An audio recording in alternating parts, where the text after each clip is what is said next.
Warren, Weymouth on Saturday, back on the road. How are we shaping up ahead of that? Yeah, look, we've got to make sure we've got the players fit. We've got a couple of injuries, couple of niggles, but we've got to make sure that they're ready. Wrap them in cotton wool. Coming into the nitty-gritty part of the season, 10 games to go.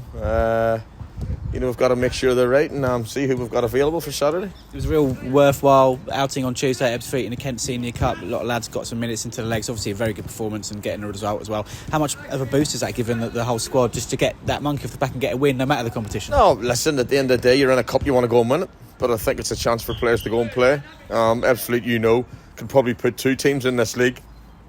And still be very, very high up the league. Look, they're leading the league by a mile. They will be champions, but they're good players through their whole squad.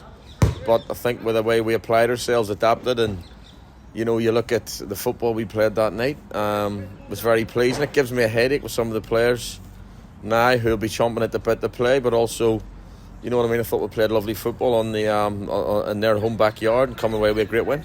You mentioned having a wrap players up in cotton wool, especially in the final third. Obviously, Adi Aziz he's pulled up last week. Chrissy Patterson as well at Hungerford, we missed out on. First of all, those two, how are they doing? But also, Sadiq Balarabe coming in gives you an option up there to make things a bit easier. Yeah, we've got to just watch Sadiq. He complained of his hamstring at the end, so we've just got to be careful of him. Probably could miss out, to be honest. Adi at the minute, we've just got to see, give him every chance until tomorrow. But as I said to you, it's 2 games he's come, and now we just have to assess that to make sure he's 100% right. But there's a couple of other ones. As I said to you, a couple of groins. I think it's just for the number of games, but look, we'll give them every chance. And as I said to you, there's still 48 hours to go. And Weymouth, obviously, they're yet another team. It seems like every week we're playing those teams that are down there and really fighting for something. What do you expect from them? The team that we've already played twice this season and come undone. Definitely, we've played them twice this season, and I was disappointed with the game here because I think we give the goals away, but down there they sure deserve the win. He's done very well, Bobby, and I think where they are. Obviously, they're fighting for their lives, which is dangerous. Nice pitch, big pitch, but it's one that we've got to make sure we're ready. As I said this the other night, you're in the nitty-gritty part of it. There's still, a long way to go. There's 30 points to play for us. But teams are going to beat teams. That showed that the other night. And, look, we were disappointed with last Saturday, but I think it's no disrespect to Concord, but I think it's where it was. But there's no easy game in football.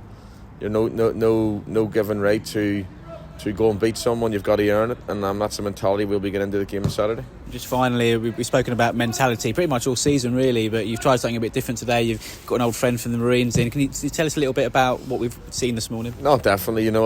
He's a great friend of mine. I've known him for years, and he's been there, done it, no matter what. And I won't go too much into it because of, obviously with ex-military, but it's just a different mindset I want to put in. It's something I've always loved. Where obviously I was brought up in situations, and I've always loved, that mentality. I'd swap, believe it or not, I'd swap my whole football career to have a go at the Royal Marines. I love the fitness side as a person, and I brought a friend into mine who's in very, very difficult situations, and it was just to have a chat with the boys and see from an ex-military point of view to football, and there's not big differences, only it's live and die situations with them. And as I said to you, the boys enjoyed it, the boys liked it, and if we can take that into the games, to the end of the season, then it's fantastic.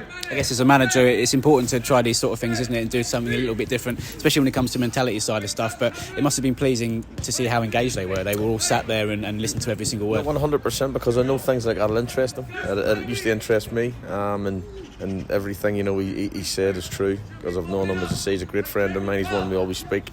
But there's no crisis. We're in a fantastic position, as I said to you.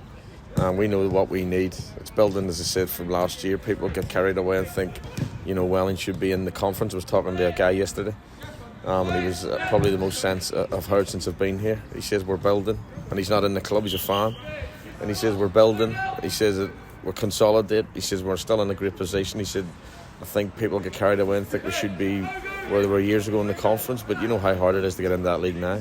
Look at the teams have come down from it.